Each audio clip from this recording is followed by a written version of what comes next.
13 जुलाई से सावन का महीना स्टार्ट हो रहा है और बुज़ुर्गों का कहना है कि सावन का महीना इतना ज़रख़ेज़ है कि अगर इसमें सूखी लकड़ी भी ज़मीन में लगा दी जाए तो वो सब्ज़ हो जाती है। इसी वजह से ये महीना दरख्त और पौधे लगाने के लिए मौजू समझा जाता है।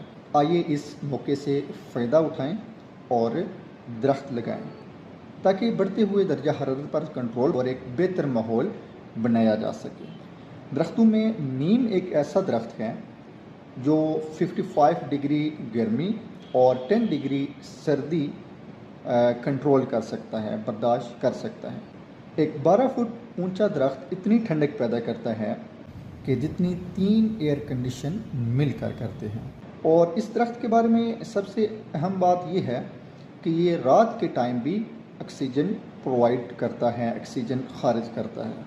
इसके अलावा जामुन, अमरूद, आम और चिनार और इसके अलावा पीपल वगैरह का दरख्त भी आप लगा सकते हैं। ये ऐसे दरख्त हैं जो माहौल दोस्त दरख्त हैं और माहौल को ठंडा रखते हैं और ठंडक पैदा करते हैं। दरख्त लगाएं, ज़िंदगियां बचाएं।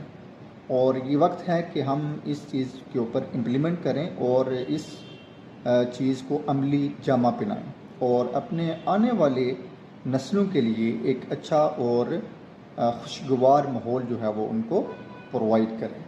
आज ये हमारे पास वक्त है कि हम क्या करें, इसके ऊपर इम्प्लीमेंटेशन करें, देन आने वाली हमारी नस्लें जो हैं वो क्या करें, इसका रिवार्ड हासिल करें।